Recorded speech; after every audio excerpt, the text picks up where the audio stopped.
তোমার আমার কল্পনার রাজ্যই হলো পড়শি ডায়েরি, যার অপর নাম ভালোবাসা।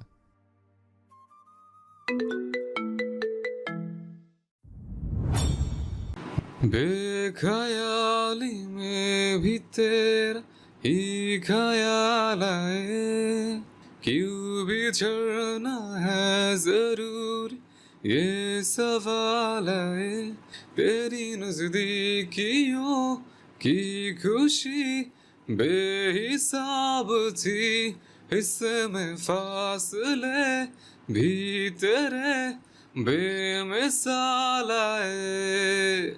मैं जो तुमसे दूर हूँ, क्यों दूर मैं रहूँ, तेरा गुरूर हूँ। आ तू फासला मिटा, तू ख्वाब सा मिला, क्यों ख्वाब तोड़ दूँ।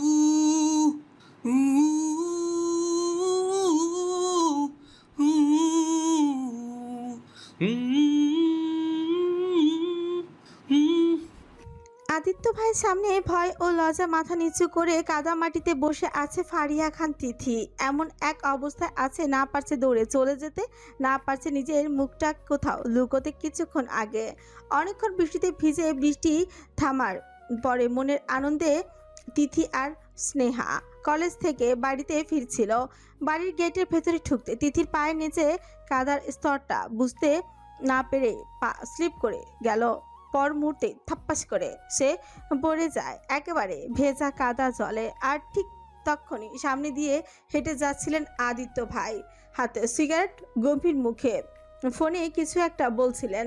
তিথির পড়ে যাওয়ার ধাক্কায় কাদা জল ছিটকে এসে তার লাইট অ্যাশ কালার শার্টটা কাদা পানিতে ভিজে যায়। রাগে অগ্নিমূর্তি ধারণ করে তিথিকে এক পলক পুরো পরক করে ওকে দাঁড় করিয়ে দিয়ে কোষে একটাই থাপ্পড় দেয় তিথির নরম তুলতুলে গালে।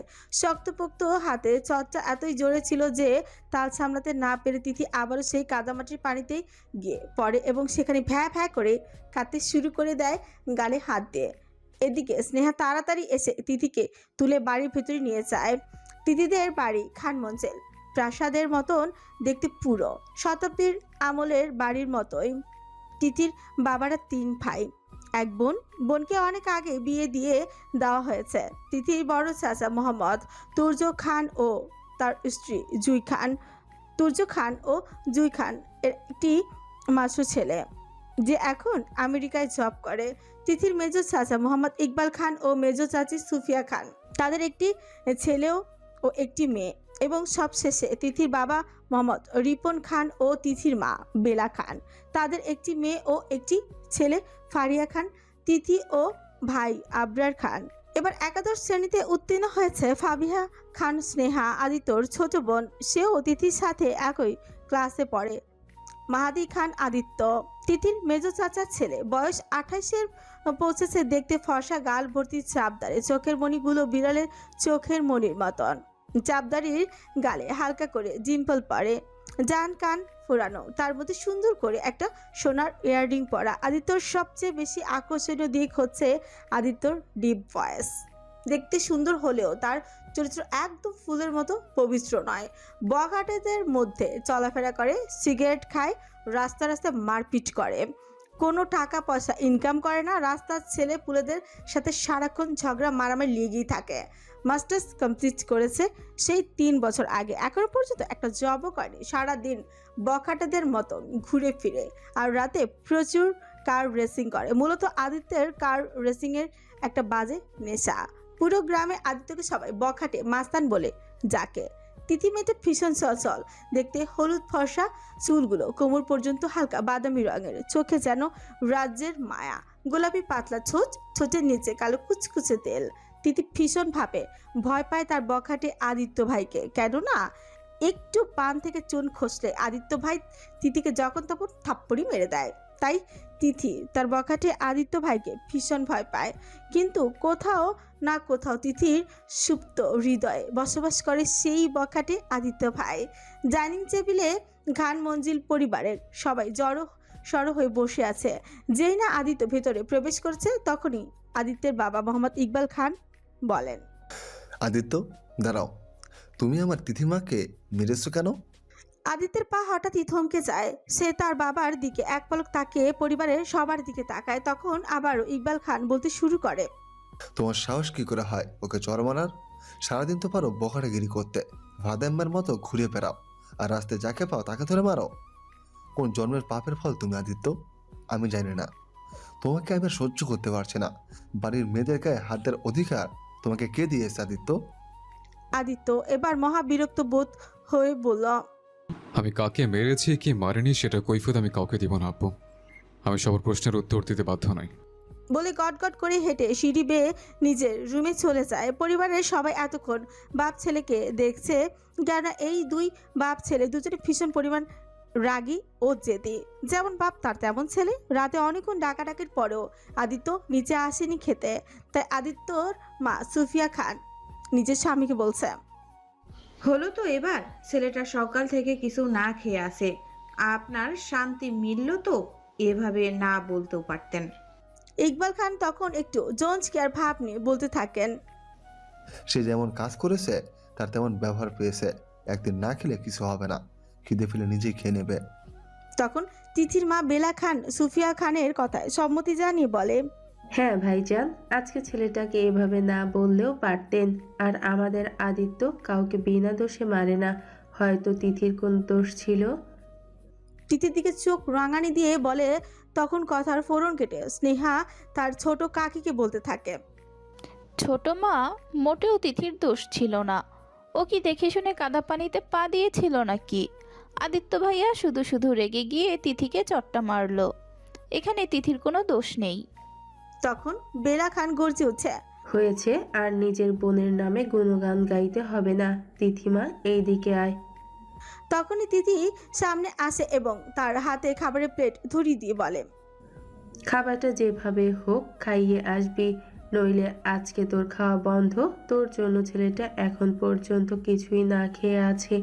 যা তাড়াতাড়ি আদিত্যর রুমে খাবারটা দিয়ে আয়। তখন তিথি মুখ ফুলিয়ে বলে, আম্মু, আমি কেন? স্নেহাকে বলো না দিয়ে আসতে। বাঘের ডেরা পাঠাচ্ছ কেন আমায়? এখানে আমার কি দোষ? তখন বেলা খান বলে, সব তোরই দোষ, বেয়াদব মেয়ে। যা তাড়াতাড়ি খাবার খাইয়ে আয়। সুফিয়া খান তার নরম কণ্ঠে বলে, আহ, কি করছিস কি ছোট? মেয়েটাকে আবার ওর কাছে পাঠাচ্ছিস কেন? স্নেহাকে দিয়ে পাঠিয়ে দে। না ভাবি, তিথি নিয়ে যাবে। আদেশের সুরে বেলা খান তিথিকে বলেন। তিথিমা, নিয়ে যা খাবারটা আদিত্যর রুমে। তিথি আর কোনো উপায় না পেয়ে শেষমেশ খাবারটা তাকেই উপরে নিয়ে যেতে হয়েছে। তিথি ভয় ভয় দু কদম এগিয়ে এগিয়ে আদিত্য রুমে উকি দিয়ে দেখে উপর হয়ে বিছানায় শুয়ে আছে আদিত্য। তাই দরজা হালকা ঠেলে গলা খাকারি দিয়ে রুমের দরজার কাছে দাঁড়িয়ে বলে, ভাইয়া আসবো? তখন একটা গম্ভীর জিপ গলায় ঘুমঘুমে কণ্ঠে আদিত্য বলে, কে চাই? তিথি জবাব দেয়। আম্মু আপনার জন্য খাবার পাঠিয়েছে ভাইয়া। আদিত্য ভাবলেশীন ভাবে উত্তর দেয়, খাবো না, নিয়ে যা। তিথি ভয়ে ভয়ে রুমে ঝুঁকে টেবিলের উপর খাবার রেখে বলে, খেয়ে নিন ভাইয়া। আপনি না খেলে আম্মু বলেছে আজকে আমাকেও খেতে দিবে না। আমার জন্য নাকি আপনি খাবার খাচ্ছেন না। তখন আদিত্য চোখ কচলাতে কচলাতে শোয়া থেকে উঠে বিছানায় হেলান দিয়ে বসে বলে, আমি কি কাউকে বলছি আমি তোর জন্য খাবার খাচ্ছি না? তখন তিথি নির্লিপ্তভাবে জবাব দেয়, আমি এত কিছু জানি না, আপনি খাবারটা খেয়ে নিন। সকাল থেকে নাকি আপনি খাবার খাননি, প্লিজ খাবারটা খেয়ে নিন। না হলে আম্মু আমায় প্রচুর বকবে। আদিত্য আর কিচ্ছু না বলে বাথরুমে গিয়ে ফ্রেশ হয়ে আসে এবং বিছানায় বসে হাতে প্লেটটা তুলে খাবার মাখাতে থাকে। এক লোকমা মেখে তিথির মুখের সামনে তুলে ধরে বলে, হা কর। তিথি ভাবলার মতো তাকিয়ে আছে আদিত্যর দিকে। তখন আদিত্য আবারও বলে, হা কর, এইভাবে তাকিয়ে না থেকে। তিথির মুখটা একটু হা করতে আদিত্য মুখে খাবার তুলে দেয় এবং নিজেও এক লোকমা খায়। এভাবে খেতে খেতে হঠাৎ করে তিথি জিজ্ঞেস করে, আদিত্য ভাইয়া, আপনি তখন আমায় মারলেন কেন? আমি ইচ্ছে করে তখন কিছু করিনি, ভুলবশত হয়ে গেছে। মুখটা কালো করেই বলে আদিত্য। তখন জবাব দেয়, আমি কেন মেরেছি এটা তোকে আমি কৈফিয়ত দিতে বাধ্য নই। এভাবেই করে শেষে লোকমা ভাতটুকু তিথির মুখে পুড়ে দেয় আদিত্য। হাত ধুয়ে এসে তিথির উদ্দেশ্যে বলতে থাকে, যা প্লেটটা নিয়ে গিয়ে দিয়ে আয়। আর হ্যাঁ, আর কখনো কলেজ থেকে ফেরার পথে বৃষ্টি আসলে ভিজে ভিজে আসবি না, মনে থাকবে? তিথি বাধ্য মেয়ের মতো শুধু মাথা নাড়িয়ে হ্যাঁ বোঝায় এবং প্লেট নিয়ে নিচে চলে যায় স্নেহা।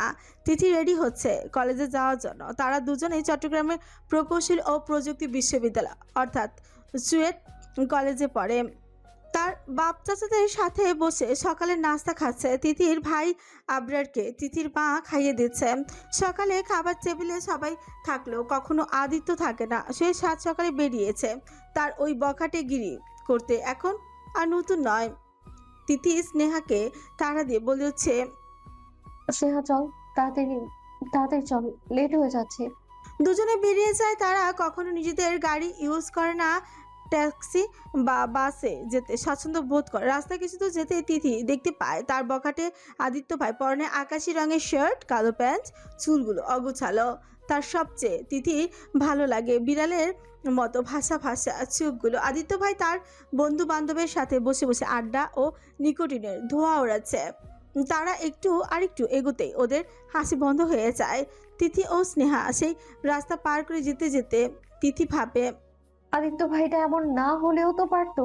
আগে তো এমন ছিল না, কিন্তু এখন কেন এমন হয়ে গেল? পুরোই বখাটেদের মতো। তিথি পিছনে ফিরে একবার তাকায়, দেখে আদিত্য বাইকে হেলান দিয়ে তাদের যাওয়ার দিকে উদাসীন ভরা দৃষ্টিতে তাকিয়ে আছে। দৃষ্টি মিলিয়ে গেল তাদের। তিথি তাকানোতে দৃষ্টি ফিরিয়ে নেয় আদিত্য। চট্টগ্রাম শহরে ইদানিং নারকীয় ঘটনা বেড়ে চলেছে। ধর্ষণ আর ধর্ষণ। এই শুধু ধর্ষণ নয়, এ যে একের পর এক নৃশংস হত্যাকাণ্ড। একজন সাইকো কিলার নারীদের জোর করে অপহরণ করে, তাদের ধর্ষণ করে, তারপর নিষ্ঠুরভাবে হত্যা করে। কে এই বিকৃত মনোভাবের খুনি? কেন নারীদের প্রতি এতটুকু ঘৃণা তার? কি এমন ব্যক্তিগত প্রতিশোধ সে নিচ্ছে?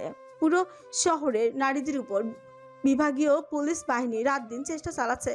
টেলিভিশনের পর্দায় বারবার ভেসে আসছে খবরে, চট্টগ্রামে আবারও এক তরুণীকে নৃশংসভাবে হত্যা, সাইকো কিলার এখনো ধরা পড়েনি, শহর জুড়ে আতঙ্ক। রিপন খান এই নিউজ দেখে আটকে ওঠে, কেননা তার বাড়ির দুইটা মেয়ে যে ওই যে বাড়ির বাইরে। যদি এদের সাথে কিছু হয় তো সঙ্গে সঙ্গে তার মনে আতঙ্ক ভরে যায়। তার পাশে বসে ছিল মেজো ভাইজান ইকবাল খান। ইকবাল খানেরও একই অবস্থা। তিনিও দুশ্চিন্তায় পড়ে গেলেন এমন ঘটনা শুনে। হঠাৎই দরজা দিয়ে শীষ বাজতে বাজতে আদিত্য ঘরে ঢুকেন।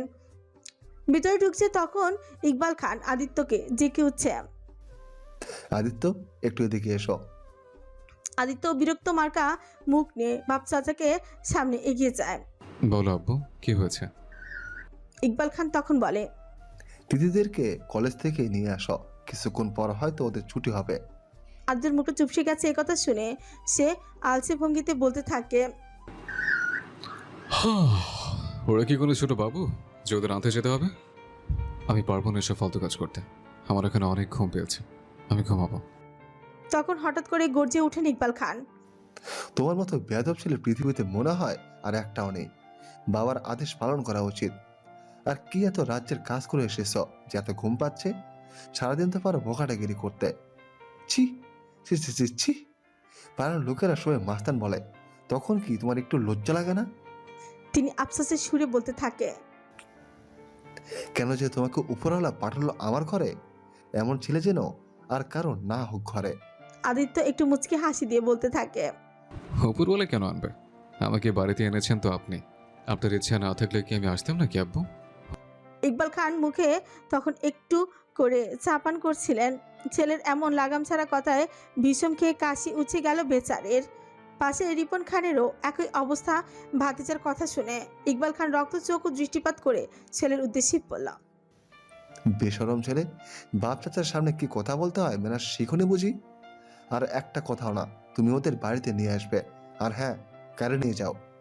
আদিত্য তখন আর বাবাকে না খেপিয়ে গাড়ির চাবি নিয়ে বেরিয়ে যায়। তিথি এবং স্নেহা ক্লাস শেষ করে কলেজের গেট পেরিয়ে রাস্তার মাঝে দাঁড়িয়ে একটা রিক্সা খুঁজতে থাকে। আর ঠিক তখনই পেছন থেকে কেউ একজন তিথির নাম ধরে ডাকতে থাকে।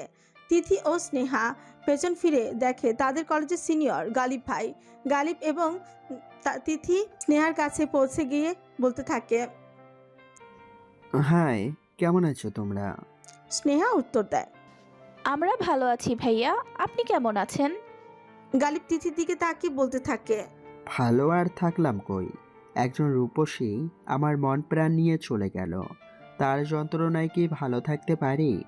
স্নেহা কিছু না বুঝে প্রশ্ন করে।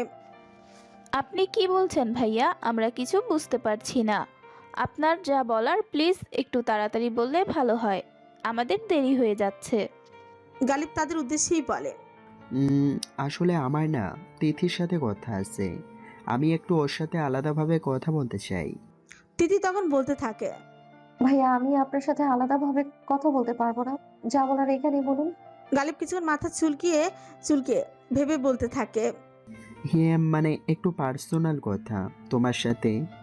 তখনই পেছন থেকে কেউ একজন বলে।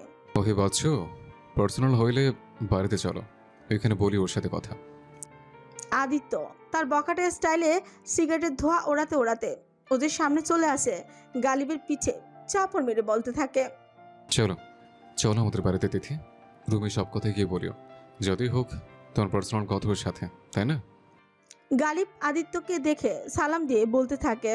তেমন কিছু নয়, ওই যে একটু কলেজের কিছু প্রজেক্টের ব্যাপারে কথা ছিল, এই আর কি। আদিত্য সিগারেটের ধোঁয়া বাতাসে উড়িয়ে গালিবের সামনে চলে এসে। ও তাই বুঝি, আমি তো জানতাম না প্রজেক্টের কাজ পার্সোনাল হয়। যাকে যাও, এখন তুমি একটু সাবধানে থেকো, কখন কোন সময় না বিপদ হয়ে যায়। গালিব মাথা নাড়িয়ে চলে যেতে নিলে আবার পেছন থেকে জাগ পড়ে আদিত্যর। আদিত্য গালিবের শার্টের কলার ঠিক করতে দিতে দিতে বলতে থাকে। নিষিদ্ধ জিনিসের প্রতি তোমার বেশি ঝোঁক, এত ঝোঁক কিন্তু ভালো নয়। বলে আদিত্য তিথি আর স্নেহার দিকে এগোতে থাকে। স্নেহা ভাইকে জিজ্ঞেস করতে থাকে। ভাইয়া তুমি এখানে কেন? আদিত্য বোনের দিকে তাকে ছোট্ট স্বরে জবাব দেয়। আব্বু তোদের নিতে পাঠিয়েছে, বেশি কথা না বলে গাড়িতে ওঠ। এবার আদিত্য তিথির দিকে কিছুক্ষণ গম্ভীরভাবে তাকিয়ে বলতে থাকে। তোকে কি ইনভিটেশন দিয়ে বলতে হবে গাড়িতে ওঠার জন্য? তাদের ওঠ। তিথি আদিত্য ধমক খেয়ে গাড়িতে উঠে বসে পড়ে তাড়াতাড়ি। স্নেহা আর তিথি পেছনের সিটে বসেছে। মাত্রই আদিত্য গাড়ির ড্রাইভিংয়ে উঠে বসে। আদিত্য হঠাৎই রিয়ার ভিউ মিররে দিকে তাকিয়ে তিথিকে দেখতে লাগলো। তখন তিথিও মিররের দিকে তাকায়। কি মনে করে যেন আদিত্য মিররের দিক থেকে চোখ সরিয়ে ড্রাইভিংয়ে মনোযোগ দেয়। গাড়ির ভিতরে যেন নীরব একটা যুদ্ধ চলছে। আদিত্য ড্রাইভিং সিটে বসে আছে আর পেছনে বসে আছে তিথি আর স্নেহা। স্নেহা তো চুপচাপ জানালার পাশে বসে আছে, কিন্তু তিথি সে এসির হাওয়ায় কেমন যেন অস্বস্তি অনুভব করতে থাকে। অদ্ভুত একটা অচেনা ঘোর তার মনে খেলে যায়। তিথি ধীরে ধীরে গাড়ির কাজ নামিয়ে দেয়। গরম বাতাসের বদলে সাই সাই করে ঠান্ডা বাতাস ঢুকে পড়ে। তিথি জানালার বাইরে মুখ বাড়িয়ে বাতাসে চুল ওড়াতে থাকে। সেই প্রকৃতি রুক্ষ সৌন্দর্য, শহরের পথ বিলবজ আর দ্রুত চলে যাওয়া গাড়িগুলোর দিকে এক মনে তাকিয়ে থাকে। চোখে মুখে যেন একরকম শান্তি খেলা করছে। হঠাৎই তার সামনের দিক থেকে আদিত্য বলে উঠছে। তিথি তিথি, কাজটা তুলে দে, রাস্তা এইভাবে খোলা রাখা ঠিক হবে না। তিথি মুখে বিরক্তি এনে বলল। আপনার কাজের সঙ্গে আবার কি শত্রুতা? আপনি গাড়ি চালান না? বোকা মেয়ে, আমি যা বলছি সেটা কর, এটা খোলা রাখবি না। আদিত্যর কণ্ঠে স্পষ্ট হুঁশিয়ারি। তিথি এবার পুরো জেদে গিয়ে বলল। আমি তো কিছুতেই তুলবো না, যা খুশি করুন। আদিত্য চুপ করে গেল, মনে মনে বলল। বাপের আদেশেও মাথা নত করে না, আর আমি তো। সে গাড়ি চালাতে চালাতে থাকে। হঠাৎ রাস্তার পাশ দিয়ে কিছু বখাটে ছেলে দাঁড়িয়ে তিথির দিকে তাকে বিশ্রী ভাষায় চিৎকারি দিতে শুরু করলাম। এই মাইয়া, জানালা খোলা রাখলে তো এমনিই দুনিয়া উড়ে যাবে। এই যে শোনা, কোথায় চললা গো, একটু হাসো না। বাহ, কি সুন্দর লাগে জানালা দিয়ে তোমার চুল উঠতে। তিথি মুহূর্তেই গুটিয়ে গেল। এমন লজ্জাজনক পরিস্থিতিতে সে কল্পনাও করেনি। স্নেহা তো পুরো দিশেহারা। আর আদিত্য সে আর এক সেকেন্ডও সহ্য করলো না। টাস করে ব্রেক কষে দাঁড় করিয়ে দিল গাড়ি। হাতে মুঠো স্টিয়ারিংটা চেপে ধরে সে নিজের রাগ সামলাতে চেষ্টা করলো, কিন্তু পারল না। চোখে আগুন, ফুসফুসের ভেতর যেন আগ্নেয়গিরি লাফা ফুটছে। আদিত্য গাড়ি থেকে নেমে পেছনের ডিকি খুলে এক লাফে স্টিকটা বের করে আনলো। এতটুকু কথা না বলে সে তেড়ে গেল ওই ছেলেগুলোর দিকে। তোমরা খেলা চাও, আমি খেলে দেই। শুরু হলো পেঁচানো। মাথায় পিছে হাতে যেখানে পাচ্ছে সেখানে হকি স্টিকের ঘা পড়েছে। ছেলেগুলো চিৎকার করে পালানোর চেষ্টা করছে, কিন্তু আদিত্য যেন উন্মাদ হয়ে গেছে। মেয়েদের নিয়ে বাজে কথা বলোস, আজ শিক্ষা দিয়ে ছাড়বো তোদের। চারপাশে ভিড় জমে গেল, মানুষজন অবাক হয়ে দেখছে এই ছেলেটা কি ভয়ঙ্কর রেগে গেছে। রাস্তায় রক্তের দাগ পড়ে যাচ্ছে, ছেলেগুলো একে একে মাটিতে লুটিয়ে পড়েছে। স্নেহা ভয় কাঁপতে কাঁপতে বলল, তিথি রে, আজকে তুই শেষ। তিথি তখন গাড়ির ভেতর বসে অজান্তেই নিজের হাত মুঠো করে ফেলেছে। তিথি গাড়িতে আর থাকতে না পেরে লাফিয়ে নেমে পড়ে আর সেখানে চলে যায়। আদিত্য বলতে থাকে, আদিত্য ভাই ওনাদের ছেড়ে দিন, মরে যাবে তো, আপনি চলুন আমাদের সাথে। আদিত্য মারতে মারতে ক্লান্ত হয়ে গেল, হাঁপাতে হাঁপাতে বলল ওই ছেলেগুলোর উদ্দেশ্যে, যদি আবার চোখ তুলে তাকাতে দেখি কারোর দিকে, তাহলে তো তোর চোখটাই থাকবে না আর। স্নেহাও গাড়ি থেকে নেমে পড়লো এবং তিথির পাশে দাঁড়িয়ে গেল। তারপর গায়ের ধুলো ছেড়ে ভিড় করে থাকা লোকজনের উদ্দেশ্যে বলতে শুরু করলো, এখানে কি কোনো জলসের নাটক হচ্ছে? এভাবে দাঁড়িয়ে না থেকে নিজেদের কাজে যান।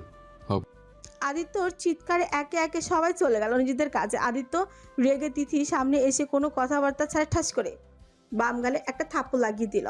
তারপর চুলের মুঠি ধরে তার চোয়াল চেপে ধরে বলতে থাকে, বুঝবে, আমি কাজ তুলতে বলেছিলাম না? কেন শুনিস না আমার কথা? এত জেদ খানা তোর? নাকি ছেলেদের রূপের জৌলুস দেখাতে বুঝি খুব ভালো লাগে, তাই না? তিথি চোখ ছলছল করে আদিত্যর দিকে তাকে কিচ্ছু না বলে গাড়িতে উঠে বসলো। স্নেহা ভাইয়ের উপর খুব রেগে বলতে লাগলো, ভাইয়া, তুমি ওকে মারলে কেন? এখানে ওর দোষ কোথায়? আদিত্য জোরে ধমক দিয়ে স্নেহাকেও গাড়িতে পাঠিয়ে দিল। আদিত্য নিজের মাথা চেপে ধরে রাগে ফুঁসতে থাকে।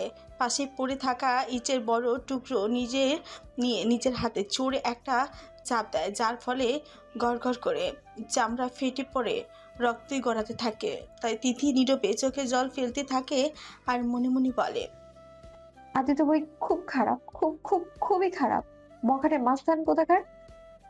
যখন তখন আমার গালে থাপ্পড় মেরে দেয়, যেন নিজের বাপের কেনা সম্পদ এটা, বদলোক কোথাকার। স্নেহা পাশে বসে তিথিকে সান্ত্বনা দিতে থাকে। হঠাৎই জোরে কোনো কিছুর শব্দে সামনের দিকে তাকিয়ে দেখে তারা আদিত্য জোরে গাড়ির দরজা বন্ধ করে গাড়ি চালাচ্ছে। হঠাৎই তিথির খেয়াল করে আদিত্যর হাত থেকে লাল জাতীয় পদার্থ বেরিয়ে হচ্ছে। ভালোভাবে লক্ষ্য করার পর বুঝতে পারলো এটা রক্ত। তিথির হঠাৎ কেমন যেন বুকটা ছ্যাদ করে উঠল, কিন্তু নিজের মনের পরোয়া না করে বলতে থাকে, পড়ুক রক্ত, আমার কি, ভালো হয়েছে হাত কেটেছে। ওই হাত সারাদিন তো পারে আমাকে থাপ্পড় মারতে খালি। মুখ বাঁকিয়ে সেই বাইরের দৃশ্য দেখতে থাকে। এইবার কাজ উঠিয়েই, না মেজমা, আমি তেল দিব না প্লিজ, আমার জোর করো না। এই তেল তেলে মাথা নিয়ে আমি কলেজে কি করে যাব বলো? কিছুতেই তেল দিব না আমি। তিথির কান্না জড়ানো গলায় রীতিমতো যুদ্ধ ঘোষণা। মেজো চাচি কতক্ষণ ধরে তেল দেওয়ার চেষ্টা করছেন, কিন্তু এই রাজকুমারী তেল দিতে রাজি নয় কিছুতেই।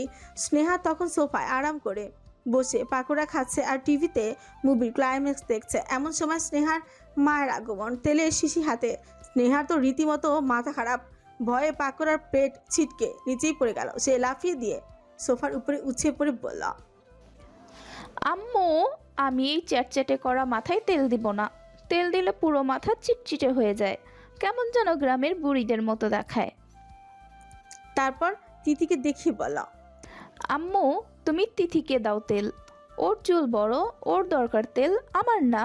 তিথি একদম গর্জে উঠল। এই বেয়াদব, আমাকে কেন টানছিস? তুই দে না তেল। স্নেহা মুখ বাকি উত্তর দিল, ওহো, তেল তুই দিবি, আমি না। আম্মু, তুমি তেল দাও তিথিরে, ওর চুলে তেল প্রয়োজন, আমার চুল তো গোল্ডেন ফ্রাই। তিথি নাক ফুলিয়ে উঠল। নিজে দিবি না, আমাকে দিতে বলিস কেন? সাহস তো কম না।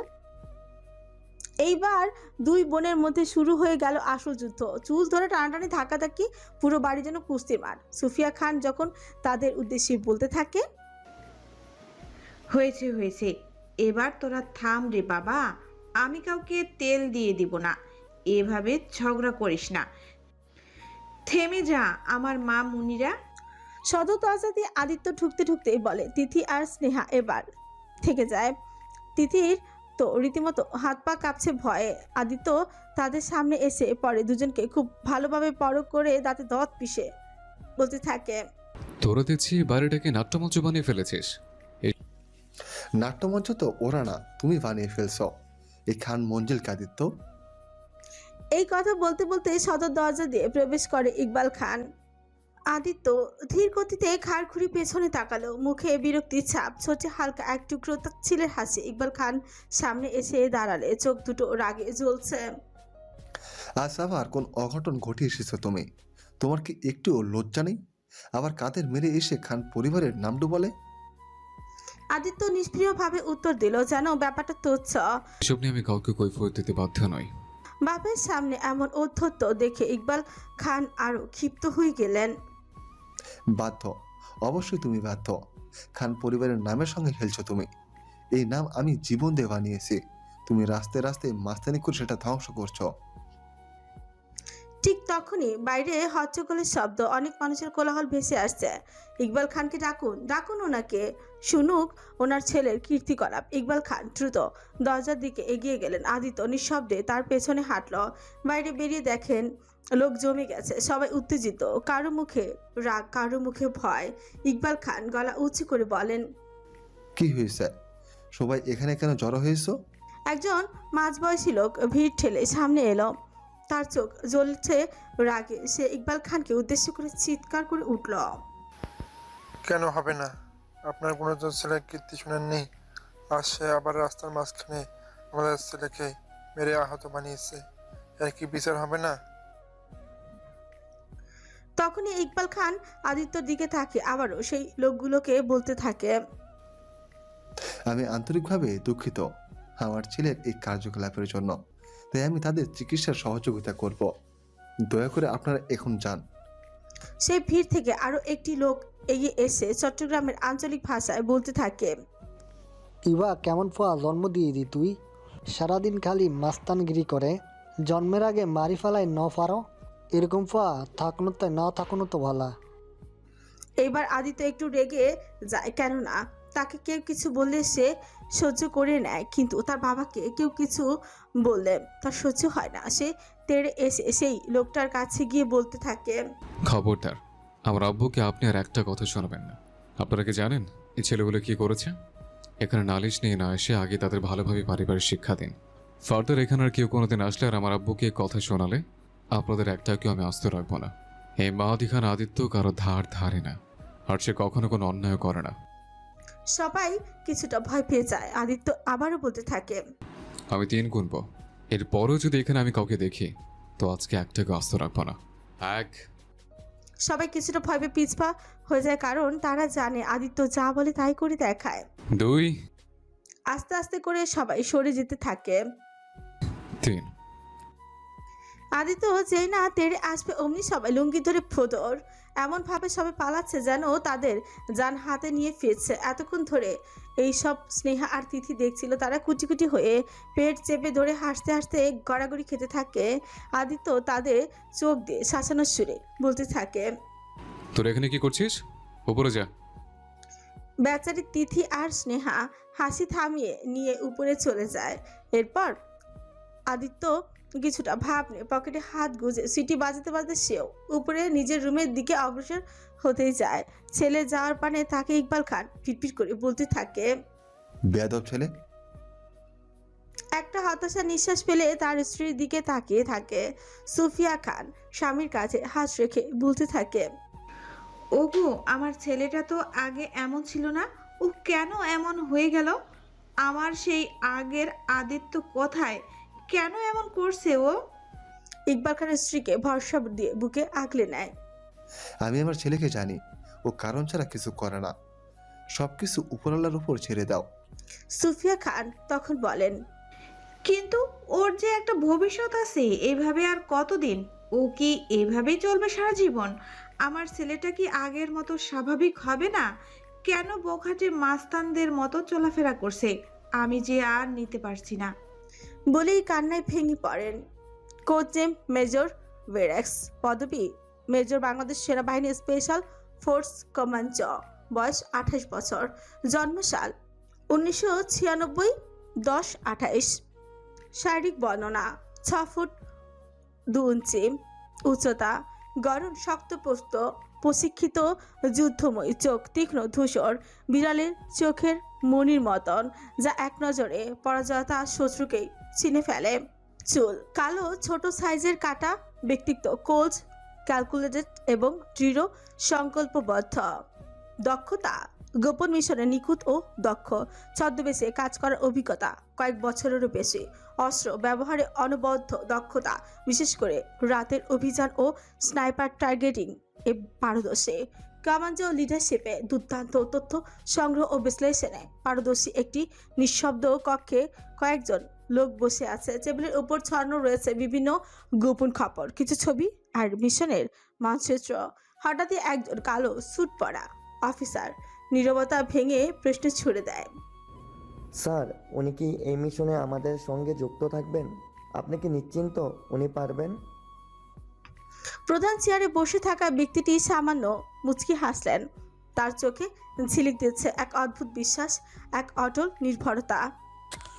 সে হলো আস্থা এক অগ্নিকাণ্ড, যাকে কেউ থামাতে পারে না, বরং তার অগ্নি সংযোগে ভস্ম হয়ে যায় যারা তার সামনে দাঁড়ায়। সে গোপনীয়তার ব্যাপারে অত্যন্ত কঠোর, অনুশাসনের প্রতি অসম্ভব নিয়মিত, কিন্তু দলের প্রতি তার অকৃত্রিম ভালোবাসা তাকে বন্ধুত্বের জন্য এক নির্ভরযোগ্য রক্ষা কবচ করে তোলে।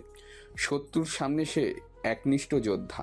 সংকটের মুহূর্তে তার সৃজনশীলতা, চিন্তা আর দ্রুত সিদ্ধান্ত গ্রহণের ক্ষমতা তাকে লাগিয়ে দেয়। একাধারে সে মনস্তাত্ত্বিক ও শারীরিক যুদ্ধের দক্ষ খেলোয়াড়। এমন মানুষ হাতে গোনা আছে যারা তার মতো নিখুঁত হতে পারে। একটু থেমে তিনি গলা খাকারি দিয়ে বললেন, মেজর ভিরেক্স আমাদের গর্ব। ওর নাম শুনলে দেশ বিদেশে অপরাধ জগতের সবচেয়ে কুখ্যাত ব্যক্তিরাও ভয়ে কাঁপে। সবাই নিঃশব্দে তার কথা শুনছিল। প্রধান চেয়ারে বসা লোকটি এবার টেবিলের উপর হাত রাখলেন, গম্ভীর কণ্ঠে বললেন, শোনো সবাই, আমাদের যত দ্রুত সম্ভব এই মিশন শেষ করতে হবে। কে এই খুনি যাকে গত 6-7 বছর ধরে কেউ ধরতে পারছে না? এইবার আমাদের তাকে ধরতেই হবে, এবং আমি জানি এটা পারবে শুধু একজন, সে আর কেউ না, মেজর ভিরেক্স। তিনি চারপাশে সবার দিকে দৃঢ় দৃষ্টিপাত তাকালেন। তোমরা কাজ শুরু করে দাও, আশা করি খুব দ্রুত ভালো খবর পাবো। তিথি চুপি চুপি করে আদিত্য রুমের দিকে অগ্রসর হতে থাকে এবং ঠিক দরজার সামনে এসে দাঁড়ায়। যাবে কি যাবে না চিন্তায় আছে, তখন কোনো কিছু না ভেবেই দরজার হালকা চাপ দিতে খুলে যায় এবং সে ভিতরে ঢুকেই দেখে রুমে কোথাও আদিত্য নেই। তার হঠাৎ করেই মনে পড়লো হয়তো বেলকনিতে আছে, তাই সে সোজা বেলকনিতে চলে যায় এবং গিয়ে ঠিকই তার বখাটে আদিত্য ভাইকে পেয়েও যায়, যে এখন বেলকনিতে দাঁড়িয়ে নিকোটিনের ধোঁয়া উড়াচ্ছে। পেছন থেকে আসা সানসিল্ক শ্যাম্পুর করা সুগন্ধিতে আদিত্য জোরে একটা নিঃশ্বাস নেয়। সে পেছনে ফিরে দেখে তিথি দাঁড়িয়ে আছে। সে আবারও ওই দূর আকাশের দিকে তাকে সিগারেটের ধোঁয়া উড়িয়ে দিচ্ছে। কিছুক্ষণ নীরবতার পর অবশেষে আদিত্য গম্ভীর ডিপ ভয়েসে বলতে থাকে, এত রাত এখানে কে চাই তোর? সরি। কি জন্য? সকালের বিষয়টা নিয়ে ভাইয়া, আমি সত্যিই অনেক দুঃখিত। আমি আর এমন করব না। বলেই মাথা নিচু করে ফেলে আদিত্য। এইবার সিগারেটের শেষ অংশটুকু ফেলে দিয়ে পেছনে ঘুরে তাকায় তিথির দিকে। কিছুক্ষণ এক দৃষ্টিতে তাকিয়ে থেকে যেন হাজারো জন্মের তৃষ্ণা মেটাচ্ছে সে, কিন্তু হঠাৎ কিছু মনে পড়ার তার মুখের আদল বদলে ফেলে, বলতে থাকে, ঠিক আছে, এবার যা রুম থেকে, আর কখনো এইভাবে এত রাতে হোটেল রুমে আসবি না, মনে থাকবে? তিথি কি বলবে ভেবে পায় না। সে মাথা নাড়িয়ে হ্যাঁ বোঝায়। হঠাৎ তার চোখ পড়ে আদিত্যের হাতের উপর। সকালে জখম এখনো তাজা রয়েছে, রক্ত শুকিয়ে গেছে কিন্তু ক্ষত তাজা রয়েছে। তিথি হঠাৎ করে আদিত্যের হাত টেনে ধরে, বলতে থাকে, ভাইয়া, আপনি এখনো ব্যান্ডেজ করেননি কেন? ইনফেকশন হয়ে যাবে তো। আদিত্য ছাড়া মেরে হাত সরিয়ে নিয়ে কিছুটা রাগী গলায় বলতে থাকে, তোকে এখান থেকে যেতে বলেছে না? আমাকে নিয়ে না ভাবলে চলবে তোর। কিন্তু তিথি এক পাও নড়ে না, সে দাঁড়িয়ে থাকা। এবার আদিত্য আর কিচ্ছু না বলে তিথির হাত ধরে বাইরে ধাক্কা দিয়ে বের করে দেয় এবং তার মুখের সামনে দরজাটা লাগিয়ে দেয়। তিথি কিছুটা কষ্টই পেয়েছে আদিত্যর এমন ব্যবহারে। সে মন খারাপ করে নিজের রুমের দিকে অগ্রসর হয়। নতুন দিন, নতুন কিছুর সূচনা। ছোট্ট আবরার দৌড়ে দৌড়ে সবাইকে বলে বেড়াচ্ছে, মুগ্ধ ভাইয়া এসেছে আপি, মুগ্ধ ভাইয়া এসেছে বলে দৌড়াদৌড়ি করতে থাকে মুগ্ধ মুসাফের। সে প্রায় খান মঞ্জিলে আসে। মুগ্ধ একজন হার্ট সার্জন ডাক্তার। আদিত্য আর মুগ্ধ বলতে গেলে সমবয়সী। আবরার ঠিক তিথি আর স্নেহার রুমের সামনে এসে দাঁড়িয়ে দৌড়ে রুমে ঢুকে পড়ে এবং দেখে তার বড় আপিরা পড়ে নাক ডেকে ঘুমোচ্ছে। আবরার এক লাফে বিছানায় উঠে পড়ে। তিথি চুল ধরে টানতে থাকে। হঠাৎ মাথায় ব্যথা যন্ত্রণা, তিথির ঘুম কিছুটা হালকা হয়ে যায়। সে আবরারকে স্নেহা ভেবে একটা লাথি মেরে বিছানা থেকে ফেলে দেয়। স্নেহা ফ্লোরে কোমর চেপে ধরে বসে আছে এবং তিথির গালাগালি করতে থাকে। হতচ্ছাড়ি কুত্তি, কি করলি এটা? ও মা, আমার কোমর গেল রে। আমি বোধহয় আর হাঁটতে পারবো না। কোমর বাঁকিয়ে বাঁকিয়ে হয়তো আর নাচতে পারবো না রে। কি ব্যথা, ও মা গো। তিথির দিকে তাকিয়ে বলতে থাকে, কি করলি তুই? আমার কোমরটা ভেঙে দিলি। এখন কিভাবে আমি কোমর ঝাঁকিয়ে জামাইকে দেখাবো বলতো? তিথি স্নেহার বকাবকুনিতে বিরক্ত হয়ে উঠে পড়ে এবং দেখে পাশে থাকা আবরার জোরে জোরে দাঁত কেলিয়ে হাসতে থাকে। তিথি রাগে বলতে থাকে, কি হয়েছে আপনার তোর? এমন ষাঁড়ের মতো চিল্লাচ্ছিস কেন? বাড়িতে কি ডাকাত পড়েছে? আপি, ডাকাত না, মুগ্ধ ভাইয়া এসেছে, তোমাদের খুঁজছে। চলো তোমরা। জানো আমাদের জন্য অনেক চকলেট আনছে ভাইয়া। তিথি আর স্নেহা ইয়াহু করে চিৎকার দেয়। মুগ্ধ ভাইয়া এসেছে। তিথি চল তাড়াতাড়ি ফ্রেশ হয়ে নিচে নেমে যাই। ওরা দুজনে নিচে নেমে আসে। তখন সকালে বসে টেবিলে নাস্তা করতেছে। স্নেহা আর তিথি নিজের জায়গায় গিয়ে বসে পড়ে। হঠাৎ করেই তিথির পাশে চেয়ার টেনে মুগ্ধ বসে। আর ঠিক তখনই সিঁড়ি দিয়ে পার্পল কালারের শার্ট আর কালো প্যান্ট পরে আদিত্য নিচে নামছিল। পার্পল রং আদিত্যের পছন্দের। সে সবসময় পার্পেলের কালার শার্ট পরে থাকে। মুগ্ধ তিথিকে অনেকগুলো চকলেট দিয়ে বলতে থাকে, কিরে, কি খবর তোর? তিথি তখন দাঁত বাতি কেলিয়ে বলতে থাকে, ভাই আমি অনেক ভালো, তুমি আসছো না আরো অনেক বেশি খুশি হয়ে গেছি। মুগ্ধ তিথির মাথায় হাত বুলিয়ে দিতে থাকে এবং খাবারে মনোযোগ দেয়। হঠাৎ করে তিথির কাশি উঠে যায়। তখনই মুগ্ধ চেয়ার থেকে উদ্গ্রীব হয়ে উঠে দাঁড়িয়ে পড়ে। তিথিকে পানি খেতে দেয় এবং পিঠে চাপড় দিতে থাকে। ঠিক আছিস? এখন ভালো লাগছে তো? তিথি জোরে জোরে নিঃশ্বাস নিয়ে বলতে থাকে, ভাই আমি ঠিক আছি, তুমি বসো, নাস্তা করো। হঠাৎ সবাই খেয়াল করে তিথির পাশে খালি চেয়ারটা টেনে কেউ বসেছে। টেবিলে থাকে প্রত্যেকের মুখ হাঁ হয়েছে, কেননা আজ অনেক বছর পর আদিত্য একসাথে সবার সাথে নাস্তা করবে। আদিত্য সবার দিকে তাকিয়ে বলতে থাকে, বন্ধ করো সবাই, নাহলে বাড়ির মশা সব তোমাদের মুখে ঢুকে যাবে। বেচারিগুলো কোনো অপরাধ না করে তোমাদের পেটে চলে যাবে। সুফিয়া খান ছেলে আজ প্রথম বসাতে কিছু অবাক হয়, তাও নিজেকে সামলে বলতে থাকে, বাবা তুই কি খাবি বল, আমি 5 মিনিটের মধ্যে বানিয়ে আনছি। লাগবে না, সবাই যা খাচ্ছে তাই দাও। এরপর আদিত্য তিথির দিকে থাকে এবং তার পাশে বসে থাকা মুগ্ধর দিকে চোখ পড়তে মুচকি এসে বলে উঠছে, কেমন আছিস?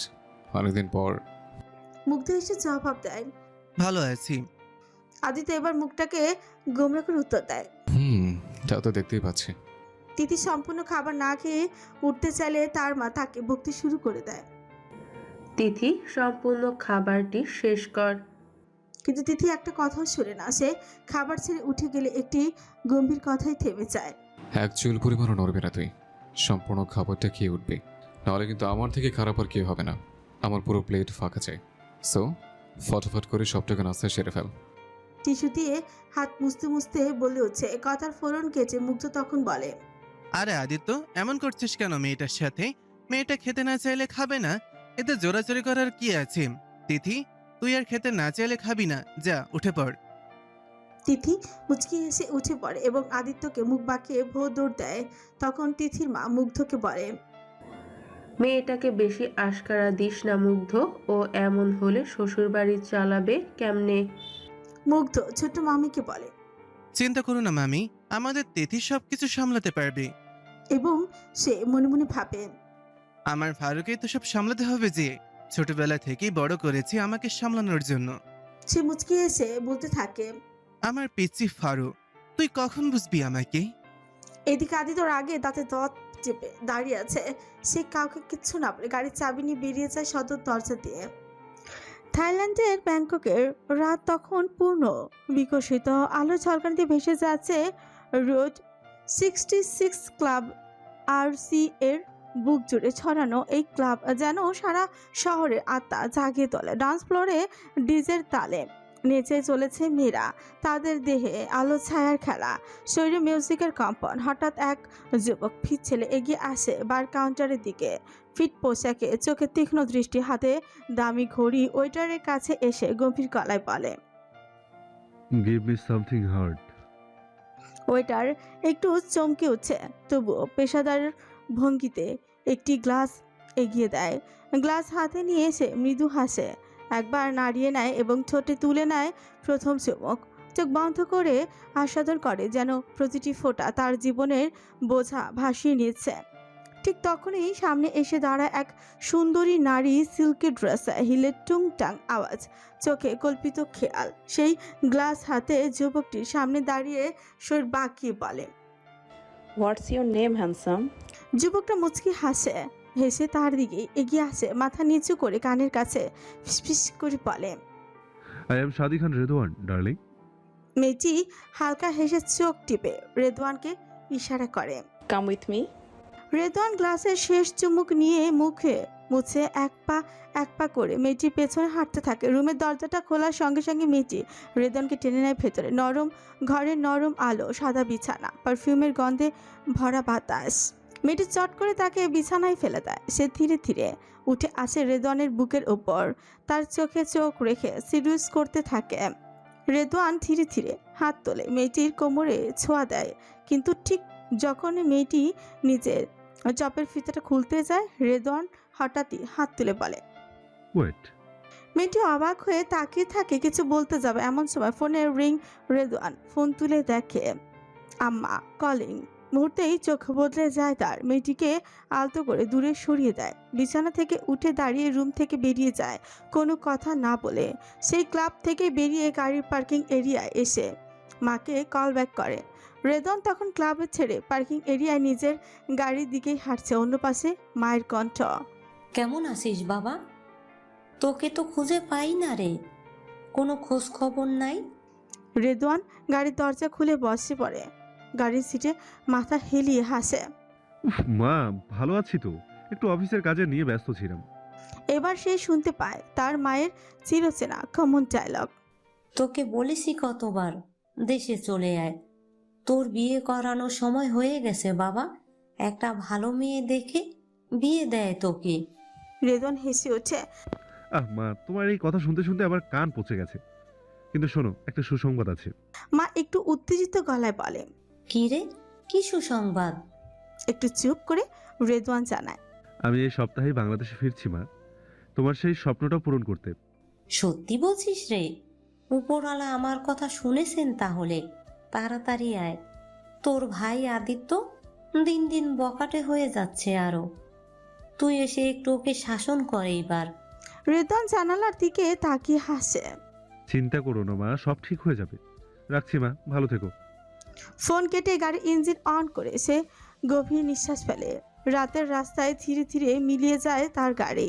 রেদওয়ান এতক্ষণ যার সাথে কথা বলছিল সে আর কেউ নয়, মঞ্জিল বাড়ির বড় বউ জুই খান, সাদিক খান রেদওয়ান, মোহাম্মদ তুর্য খান ও জুই খানের একমাত্র ছেলে ওরফে বাড়ির বড় ছেলে। রেদওয়ান ব্যাংককের সিপি গ্রুপ ম্যানেজার এর উচ্চ পদে রয়েছে। রেদওয়ান দেখতে বেশ হ্যান্ডসাম ও ড্যাশিং। এক কথায় বলতে গেলে মেয়েরা তাকে দেখলে ফিদা হয়ে যায়, কিন্তু রেদওয়ান তো সেই প্লে বয়, সারাক্ষণ মেয়েদের সাথেই ফ্ল্যাট করতে করতে সময় পার করে। জুই খান বাড়ির সবাইকে ডাকতে ডাকতেই বলে, তোমরা সবাই কোথায়? নিচে এসে শোনো, একটা সুসংবাদ আছে। তিথি, স্নেহা আর ছোট্ট আবরার দৌড়ে বড় মার কাছে চলে আসে। এর পরপরই বাকিরাও নিচে নেমে আসে। সবাই কৌতূহলী চোখে জুই খানের দিকে তাকিয়ে থাকে। জুই খান খুশিতে ঝলমল করতে বলতে থাকেন, আমাদের রেদওয়ান এই সপ্তাহেই বাংলাদেশে আসছে, আর আমাকে নিজে বলেছে এবার সে আমার স্বপ্ন পূরণ করবে, মানে ঘরে একটা নতুন বউ এনে দেবে। রেদওয়ান ভাই আসছে আর নতুন বউ আনবে, এই খবরে আবার স্নেহা আর তিথি আনন্দে লাফিয়ে ওঠে। ছোট্ট আবরার খুশিতে চেঁচিয়ে ওঠে, ইয়া বড় ভাইয়া আসছে, কি মজা। সে ঘরের এক পাশ থেকে আরেক পাশে দৌড়াদৌড়ি করতে থাকে। তখন স্নেহা বড় মাকে জিজ্ঞেস করে, বড় মা, রেদওয়ান ভাইয়া কি সত্যি এবার বিয়ে করবে? জুই মাথা নিয়ে সম্মতি জানান। এই খবরে স্নেহা আনন্দে আত্মহারা হয়ে তিথিকে জড়িয়ে ধরে ঝাঁকাতে ঝাঁকাতে বলে, তিথি রে, আমাদের একটা ভাবি আসবে খুব তাড়াতাড়ি। তিথিও খুশিতে উচ্ছ্বাসিত হয়ে ওঠে। পাশ থেকে মুগ্ধ হেসে তিথির মাথায় হাত বুলিয়ে বলে, আরে থাম তো, এত খুশি হোস কেন? আগে ভাইয়া আসুক, তারপর না হয় দেখা যাবে ভাবির কথা। তখনই পেছন থেকে এক গম্ভীর কণ্ঠ ভেসে আসে, এত হইচই করার কি আছে এখানে? ভাবি আমরা ভালো কথা, কিন্তু তোমাদের দেখে মনে হচ্ছে যেন বলিউডের নায়ক এসে পড়ছে। সবাই পেছনে করে দেখে সোফায় আশ্রয় হয়ে বসে পায়ের উপর পা তুলে আদিত্য কার রেসিং গেম খেলছে, হাতে গেমিং প্যাচ। সবাই আদিত্যর কথা থমথমে খেয়ে যায়। তিথি মুখ বাঁকে ভিড় করে বলে, ঢং দেখো জনাবে, খুবই শ্লোক কোথাকার। আদিত্য গেম স্ক্রিনে চোখ না সরিয়েই বলে হচ্ছে, মুখ ভেঙে দেবো একদম তোর। মুখটা কিভাবে বাঁকাস না তিথি? তিথি তো অবাক। এই লোকের চোখ কোথায়? কপালেও বুঝি একটা চোখ আছে নাকি? আমি মুখ বাঁকালাম, সেটা দেখলো কি করে? আদিত্য এবার উঠে দাঁড়ায়, সবার দিকে একবার তাকিয়ে ধীর পায়ে উপরের দিকে উঠে যায়। কিছুক্ষণ পর সে আবারও নিচে নামে। এবার তার পরনে stylish bomber jacket, thick pant, sneakers, হাতে গ্লাভস, একেবারে যেন কোনো রেসিং চ্যাম্পিয়ন। স্নেহা আর তিথি তখন সোফায় বসে টিভি দেখছিল। আদিত্যকে দেখে তিথি একবার চোখ বুলিয়ে নিয়ে মনে মনে বলে, আদিত্য ভাই কি হট আর কি ড্যাশিং। তারপর হঠাৎই নিজের গালে এক চাপড় মেরে সে নিজেই থমকায়। ছি তিথি, তুই কি ভাবিস এগুলো? আদিত্য ভাইয়া জানলে তোকে লবণ ছাড়াই কাঁচা চিবিয়ে খেয়ে ফেলবে। তারপরও তিথি আবারও একবার আদিত্যের দিকে তাকে মৃদু গলায় বলে, জনাবের আর কোনো কাজ নেই, সারাদিন শুধু মারামারি আর রেসিং, কার রেসিং। ছ্যাঃ, কি ছ্যাঁচটা টাইপের লোক। এইদিকে আদিত্য তার মায়ের কাছে এসে নরম কণ্ঠে বলে, আম্মু, আজ ফিরতে দেরি হবে, ঘুমিয়ে পড়ো, আমার জন্য অপেক্ষা করো না। আর কিচ্ছু না বলে সোজা গাড়ির চাবি ঘোরাতে ঘোরাতে সে বেরিয়ে যায়। তার চলে যাওয়ার দিকে আদিত্য মা একটি দীর্ঘশ্বাস ফেলেন। একটা অদৃশ্য চাপা বেদনা যেন মুখের ভাঁজে গভীরে লুকিয়ে থাকে। আদিত্য সোজা চলে যায় রেসিং এরিয়াতে। এই এলাকাটার অন্য নাম ডার্ক বুলেট স্ট্রিপ, যেখানে এই জেলার সব বখাটে গ্যাং গোপনে তাদের রেসিং প্রতিযোগিতাগুলো আয়োজন করে। রাত যত গভীর হয় এই এরিয়ায় ততই জেগে ওঠে ইঞ্জিনের গর্জন আর টায়ারের চিৎকারে। তবে আদিত্যের এইসব প্রতিযোগিতায় কোনো আগ্রহ নেই। তার কাছে রেসিং মানে প্রতিযোগিতা নয়, এটা এক ধরনের নেশা, এক ধরনের মুক্তি। স্টিয়ারিং ধরলেই যেন তার ভেতরে ঝড়টা শান্ত হয়ে যায়। আজও তেমনই। গাড়ি থেকে নেমে সে চুপচাপ হেঁটে এরিয়া থেকে এগিয়ে যাচ্ছিল। হঠাৎ করেই কার গ্যারেজের পাশে দাঁড়াতেই তার মাথায় এক জোরালো চাপড়। পেছনে ফিরে দেখে ওর ফাজিল বন্ধুরা ইরফান, অর্জুন, রুদ্র আর রাতুল। চারজনের চোখে মুখে সেই চিরচেনা দুরন্ত হাসি। অর্জুন একজন হিন্দু পরিবার থেকে আসা, কিন্তু বন্ধুত্বে এই পাঁচজনের মাঝে কোনো ভেদাভেদ নেই। ওরা একে অপরের ছায়া, বিপদে আপদে, লড়াইয়ে, হাসিতে, কান্নাতে সবসময় একসাথে। তখন ওদের সামনে এক ছেলে তাদের কাছে এগিয়ে আসে, মুখে বিদ্রুপের হাসি, চোখে চ্যালেঞ্জের আগুন। সে বলে, এইবার তো সব দম্ভচূর্ণ হবে আদিত্য, আজ তোকে গো হারানো হার দেখাবো। ইরফান ঠোঁট এক কোণে হাসি নিয়ে চুলে হাত বুলিয়ে বলে, দেখা যাবে কে হারায় আর কে জেতে। এখন যা, গিয়ে গাড়ির ব্রেক ঠিক কর। পাশে দাঁড়িয়ে সবাই হো হো করে হেসে ওঠে। এরিয়া রোদে ঝলমলে না হলেও আলো কম নয়। উজ্জ্বল হেডলাইট আর আলো ঝলকানো লাইনগুলোতে দাঁড়িয়ে আছে একের পর এক হেভি কার। লাইন আপে আছে মোট 12টি গাড়ি। এক একটা যেন ক্ষুধার্ত বা গর্জন করছে। ইঞ্জিন ঘুরছে এক টান টান উত্তেজনা। আদিত্যের গাড়ি কালো ম্যাট শেডের মডিফাইড মাস্টাং জিটি, কাঁচ কালো, নিচে নীল এলইডি লাইট আর সামনে একটা সাদা এক্স মার্ক, ওদের গ্যাং এক্স শ্যাডো এর চিহ্ন। প্রতিটি রেসার স্টিয়ারিং ধরেছে, শ্বাস আটকে রাখা উত্তেজনা। 3, 2, 1 বুম, গজে ওঠে সব গাড়ি, একগুলো উড়ে আকাশে। চারিদিক গিয়ে তোলে ইঞ্জিনের শব্দ। রেসের প্রথমে মোড়ে এক গাড়ি পিছলে পড়ে, আরেকটা কাটিংয়ে এগিয়ে থেমে যায়, কিন্তু আদিত্য চোখ স্থির, গতি নিয়ন্ত্রণে, ব্লকিং একদম নিখুঁত। মাঝে মধ্যে পেছনে তাকিয়ে দেখে কে কোথায় আছে, মাথায় যেন রাডার বসানো। একটা ধাক্কাধাক্কি মুহূর্ত, হ্যান্ড ব্রেকে চমৎকার জিফট করে পাশের গাড়িকে পেছনেই ফেলে দেয়। শেষ ল্যাপ, সবাই প্রায় সামনেই সমান। 4টা গাড়ি একসাথে ঢুকে পড়ে শেষ টানে। সবাই চিৎকার করছে কেউ জিতবে এই মুহূর্তে। আর ঠিক তক্ষুনি আদিত্য তার গাড়িতে নাইট্রো বুস্ট অন করে। এক ঝড়ের মতো সে ছুটে যায় সামনে। সবার চোখ ধাঁধিয়ে দেয়। চ্যাম্পিয়ন লাইন পার। আদিত্য চারিদিকে ফেটে পড়ে উল্লাসে। বন্ধুরা এসে আদিত্যকে ঘিরে ফেলে, চিৎকার, করতালি আর স্লোগানে পুরো স্ট্রিপ কাঁপতে থাকে। ইরফান বলে, বলো তো কে চ্যাম্পিয়ন? রুদ্র চিৎকার করে, আরে কি, আমাদের রেসার মাহাদি খান আদিত্য। আদিত্য একটু মুচকি হাসে এবং তার চোখে খেলে হাজারো রহস্যের কাহিনী। আদিত্য প্রায় ক্লান্ত অবস্থায় বাড়ির ডুপ্লিকেট চাবি দিয়ে দরজা খুলে ভেতরে প্রবেশ করে। সোজা সিঁড়ি বেয়ে উপরে উঠে নিজের রুমেই যেতে লাগলো। তার পা হঠাৎই করে থেকে যায় এবং সে নিজের রুমে না গিয়ে তিথি আর স্নেহার রুমের ভিতরে চলে যায়। আদিত্য তাদের পেছনে বিছানার পাশে গিয়ে এক দৃষ্টিতে তাকিয়ে থাকে তিথির দিকে। জিরো বাল্বের আলোয় এবং জানালা থেকে আসা চাঁদের আলোয় তিথির মুখটা জ্যোৎস্নার রাতের মায়াবিনী ঘুমন্ত পরি লাগছে। আদিত্যর তিথির পাশে বসে এবং দেখতে থাকে এই পাগল মেয়েটিকে। তিথির গায়ে দেওয়া কাঁথা তার গা থেকে নেমে গেছে, যার ফলে তার পরে থাকা টি শার্টটা এর ভেতরে কালো ইনার অংশ বিশেষ স্পষ্টই দেখা যাচ্ছে। আদিত্য একটা ঠোক গেলে চোখ সরিয়ে নেয় এবং সে সঙ্গে সঙ্গে উঠে দাঁড়ায়, নিজেকে সংযত করতে থাকে। সে আবার পেছনে ফিরে আর সময় ব্যয় না করে কাঁথাটা তিথির গায়ে তুলে দিয়ে ফটাফট রুম থেকে বেরিয়ে যায়। খুব ভোরে তিথির ঘুম ভেঙে যায়। সে তাড়াতাড়ি ফ্রেশ হয়ে নিচে নেমে তার মা, মেজমা আর ছোট মা সকালের নাস্তা তৈরি করছে। তিথি লাফাতে লাফাতে ডাইনিং টেবিল থেকে একটা আপেল নিয়ে তাতে কামড় বসিয়ে দেয়। সে সোফায় বসে আরামসে গোপাল ভাঁড় কার্টুন দেখছে। তখন তিথিকে দেখে সুফিয়া খান তিথির উদ্দেশ্যেই বলে, তিথিমা, দেখে আয় তো আদিত্য ঘুম থেকে উঠেছে কিনা, একটু ডেকে দে না মা।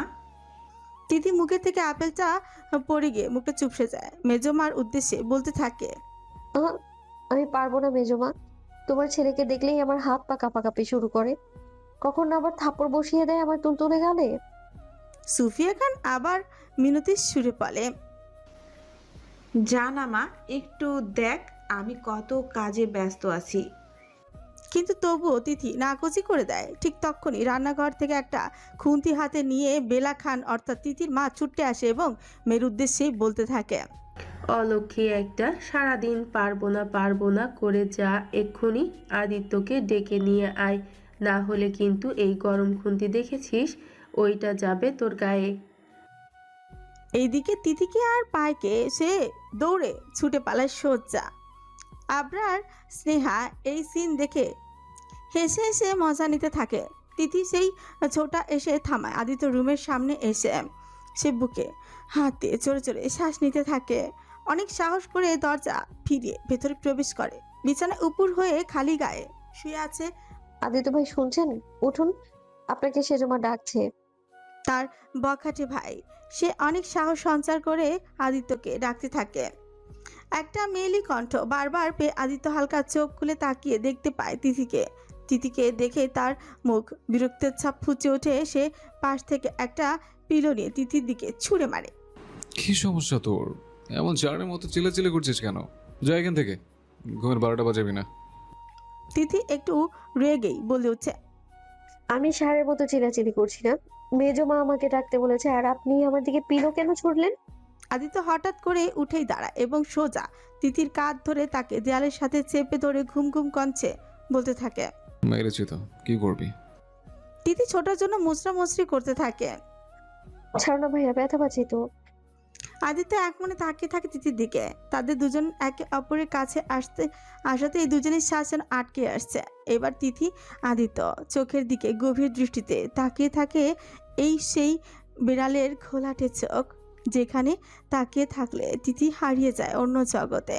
কি আছে এই বিড়াল চোখে? অদ্ভুত এক টান অনুভূতি হয় আজকাল। আদিত্য ছেড়ে দেয় তিথি আদিত্যর দিকে তাকিয়ে একটু নাক ফুলে বলতে থাকে, আমি ইচ্ছে করে আসিনি এখানে, মেজমা ডাকতে বলেছে। সে দৌড়ে বাইরে বেরিয়ে যেতে যেতেই বলতে থাকে, উফ, কি এক যন্ত্রণা আমার জীবন। উপকার করলেও বিপদ, না করলেও বিপদ। কপালে চাপড় দিয়ে বলতে থাকে, তিথি রে, কি হবে রে তোর? এদিকে বাঘ তোকে চেপে ধরে, আরেকদিকে মা খুন্তি নিয়ে তেড়ে আসে। ভালো লাগে না কিছু। প্লিজ আমাকে ছেড়ে দিন, দয়া করে আমাকে ছেড়ে দিন। আমার বাড়িতে অসুস্থ মা রয়েছে, আমি ছাড়া আমার মায়ের কেউ নেই। প্লিজ ছেড়ে দিন আমাকে, দয়া করুন। মেয়েটি কান্না জড়িত অবস্থা সামনে দাঁড়িয়ে থাকা লোকটিকে বলতে থাকে, আমার এত বড় ক্ষতি করবেন না। মেয়েটি সামনে থাকা লোকটির পা ধরে বলতে থাকে, আমার ইজ্জতটুকু আমাকে ফিরিয়ে দিন, আমার ইজ্জত হরণ করবেন না। তখনই লোকটি হাঁটু গেড়ে বসে পড়ে মেয়েটির চোয়াল আঁকড়ে ধরে বলতে থাকে, শোনা, এটা সম্ভব নয়, কারণ তুই একটা মেয়ে আর মেয়েরা হলো আমার কাছে নিজের চাহিদা মেটানোর মেশিন। তোরা শুধু পুরুষের চাহিদা মেটাতে জানিস, আর আমার কাছে মেয়ে মানেই ব্যবসা। তোদের এই নগ্ন দেহ আমার নেশা, তাহলে কি করে ছেড়ে দিব বল? মেয়েটি ভয়ে কুকড়ে যায়। সে আকুতি মিনতি করে, আহাজারি করতে থাকে, কিন্তু লোকটা এক পাও নড়ল না। সে মেয়েটির ওড়না এক টানে টান মেরে কেড়ে নেয়, তার দিকে লোভাতুর দৃষ্টিতেই তাকিয়ে থাকে। হঠাৎ করেই একটা হাত দিয়ে মেয়েটিকে চেপে ধরায়, মেয়েটি কুকড়ে যায়। লোকটি ধীরে ধীরে আরও মেয়েটির কাছে আসে। মেয়েটির কাছে আসা মেয়েটি লোকটির দিকে থুতু ছুরি দিয়ে বলে, তোদের মতো জানোয়াররা এই পৃথিবীতে জন্ম নিয়েছে কেন একমাত্র উপরওয়ালাই জানে। তোদের তো চরম থেকে চরম শাস্তি পাওয়া উচিত। তোরা শুধু মেয়েদেরকে ভোগ্যবস্তু মনে করিস। লোকটি নিজের মুখে লেপটে থাকা থুতু মুছে নিয়ে জেবেল একটা হাসি দিয়ে এগিয়ে যায় এবং ফট করে মেয়েটির চুলের মুঠি আঁকড়ে ধরে দাঁতে দাঁত চেপে বলে, হ্যাঁ, তোরা ভোগ্য বস্তু ছাড়া আর কিছুই নস। চল, একবার আমাকে শান্ত করবি। ট্রাস্ট মি, তোকে আমি স্বর্গ সুখে বসিয়ে দিব। লোকটি এবার জোরে জোরে পাগলের মতো হাসতে থাকে এবং আবারও মেয়েটির উদ্দেশ্যেই বলতে থাকে, এই দেখ না, কিছুক্ষণ পর তুই নিজেই আমায় বলবি তোকে আরো চরম সুখ দেওয়ার জন্য। মেয়েটি ঘৃণায় গা খিনখিন করে উঠে, তোর যদি এতই সুখ পাওয়ার ইচ্ছা তো যা না, তোর মা আর বোনের থেকে সুখ করে নে, দেখবি ওরা তোকে চরম সুখে ভরে দেবে।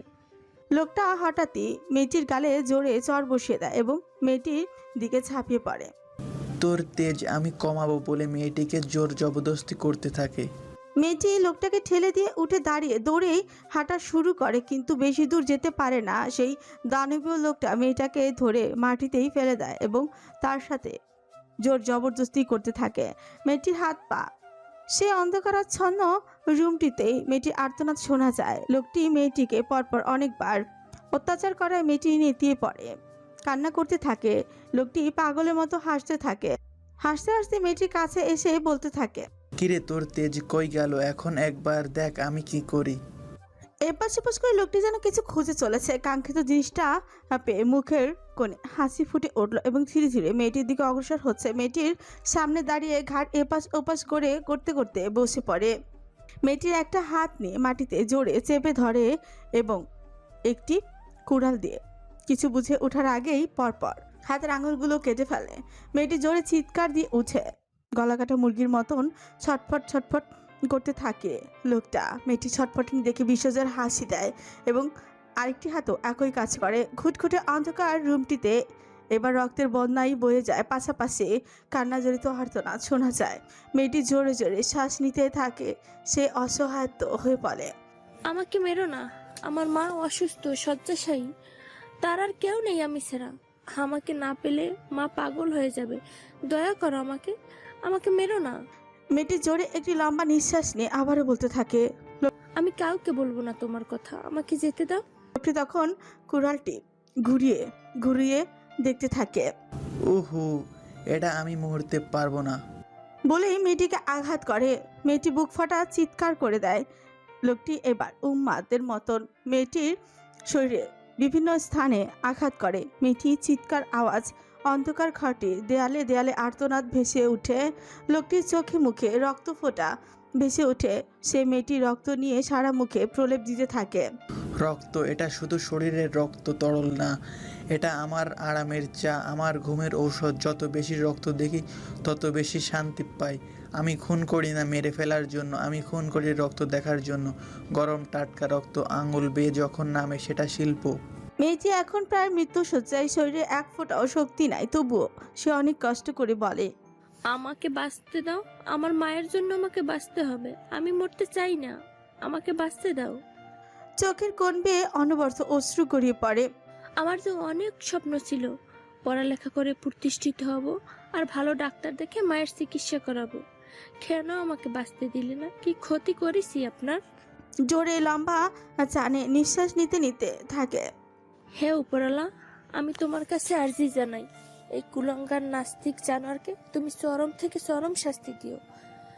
সে আমাকে বাঁচতে দিল না, আমার মাকে দেখে রেখো উপরওয়ালা। বলেই জোরে একটা নিঃশ্বাস নিয়ে পৃথিবী থেকে বিদায় নেয়। মেয়েটির চোখের কোণ বেয়ে শেষ অশ্রুটুকু গড়িয়ে পড়তে থাকে। লোকটি আবারও মেয়েটিকে আঘাত করতে থাকে যতক্ষণ পর্যন্ত না তার তৃপ্তি না মিটে। অবশেষে ক্লান্ত হয়ে অস্ত্রটি ফেলে দেয়, উম্মাতের মতো হাসতে থাকে। বাঁচতে দিব না আমি কাউকে, সবাইকে শেষ করে দিব। মানুষ যেমন ভাত খায়, ওরা তেমনি ছুরি চালায়, বুক চিরে রক্ত ভেজে হৃদয় বের করে দেখে তখন তাদের মনে শান্তি নামে। ওরা জানে না মায়া, জানে শুধু একটাই জিনিস, রক্ত মানে জীবন, রক্ত মানেই খেলনা।